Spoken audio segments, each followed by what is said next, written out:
புகழ்வெள்ளி Puthur cone கோதை சொல் தூயாத தமிழ்மாலை இறைந்தும் வல்லவர் வாயுண்ணன் நக்காளை பெத்து மாகிழ்வாலே ஆயனு காத்தான் கண்டா காணவினை வேயர் புகழ்வெள்ளி புத்தூர் கோன் கோதை சொல் தூயாத தமிழ்மாலை இறைந்தும் வல்லவர் வாயுண்ணன் நக்காளை பெத்து மாகிழ்வாரே स्तोमत्रयस्त्रिगुंशे भुवनस्य पत्नी विवस्वद्वादे अभिनो गृणाहि घृतवती सवितराधिपत्यैः पयस्वतीरन्तिराशानो अस्तु ध्रुवादिशां विष्णवत्न्यघोरास्येषानासहसोयामनोद बृहस्पतिर्मातरिष्वोत वायुः सन्धुवाना वाता अभिनो गृणन्तु विष्णुशम्भो दिवो धरुणः पृथिव्या अस्येषाना जगतो विष्णुपत्नी विश्वव्यचा विषयन्ते सुभूतिः शिवानो अस्मदिरुपस्थे महादेव्यै च विद्महे श्रीभूसख्यै च धीमहि तन्नो नीला प्रचोदयात् సీతారాముల దివ్య కళ్యాణ మహోత్సవ సమయమునందు చూడి కొడుతన చియార్ సంభావన.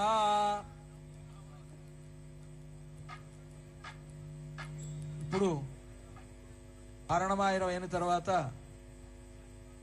స్వామివారికి అమ్మవారికి ఇద్దరికి అక్షతారోపణం, తలంబరాల వేడుక. ఇది మన సంస్కృతిలో, ముఖ్యంగా మన తెలుగువారి సంస్కృతిలో ఇది కూడా ఒక గొప్ప విశేషం. ఇందాక మనం జీలకర్ర బెల్లం గురించి ఎలా అనుకున్నామో, ఈ తలంబ్రాల వేడుక కూడా మన తెలుగువారికి మాత్రమే ఉన్నది. అటువంటి ఒక విశేషమైనటువంటి తలంబ్రాలు. ముఖ్యంగా శంకరాచార్యుల వారు ఆ తలంబ్రాల గురించి చాలా గొప్పగా చెప్తారు. జానక్యా కమలామలాంజలి పుటే యా పద్మరాగాయితా న్యస్తా రాఘవ మస్తకే చ విలసత్ కుంద ప్రసూనాయితా స్రస్తా శ్యామల కాయకాంతి కలితా యా ఇంద్రనీలాయితా ముక్తాస్తా శుభదా భవంతు భవతాం శ్రీరామ వైవాహికా అని సీతారాముల కళ్యాణ సందర్భంలో ఒకరికొకరు వారు తలంబ్రాలు వేసుకుంటున్నప్పుడు, ఇప్పుడైతే మనం తలంబ్రాలు అనంటే అక్షతలు వేస్తున్నాం, కానీ ఆనాడు సీతారాములిద్దరూ ముత్యాలు పోసుకున్నారట. ముత్యాలు మణులతో కూడినటువంటి అద్భుతమైనటువంటి రత్నాలను వాటిని వారి శిరస్సున వారు వేసుకున్నారు. అయితే ముఖ్యంగా ముత్యాలు దాంట్లో ప్రధాన పాత్ర వహించాయి. ముత్యాలు తెల్లనైనటువంటివి. రామచంద్రమూర్తి నల్లనైనటువంటి వాడు. నల్లనైనటువంటి రాముడు తలపాగా చుట్టుకున్నాడు, తెల్లని తలపాగాని పెళ్లి సందర్భంలో. సీతమ్మ వారు సహజంగానే బంగారు బొమ్మ, ఎర్రగా ఉంటుంది. ఆవిడ గోరింటాకు పెట్టుకుంది తన చేతికి, అది ఎర్రగా ఉంది. తెలుపు దగ్గర ఏ రంగు పెట్టినా ఆ రంగు ఆ తెలుపుకు వర్తిస్తుంది. తెల్లనైనటువంటి ముత్యాలు సీతమ్మ వారి చేతిలో, ఎర్రనైనటువంటి చేతిలో ఉండేటప్పటికీ ఆ తెల్లని ముత్యాలు ఇంద్రనీలమణుల్లా పద్మరాగాలుగా అయిపోయాయట. యా ఇంద్రనీలాయిత యా పద్మరాగాయిత పద్మరాగాలుగా అయ్యాయి. ఆ తర్వాత సీతమ్మ వారు తన చేతిలో ఉన్నటువంటి ఎర్రగా కనిపించేటువంటి ముత్యాలను రాముడి తలపాగా మీద వేశారు. తలపాగా తెల్లగా ఉంది కదా, అప్పుడు ఆ తలపాగా మీద అవి తెల్లని కుంద ప్రసూనాల్లాగా అయినాయట. కుంద ప్రసూనాలంటే మల్లె పువ్వుల్లాగా తెల్లగా అయ్యాయి. ఆ తల మీదే ఉండవు కదా, తల మీద వేసిన తర్వాత కిందకి జారిపోతున్నాయి. రాముడు నల్లగా ఉంటాడు, ఇంద్రనీలమణి సన్నిభుడు రామచంద్రమూర్తి.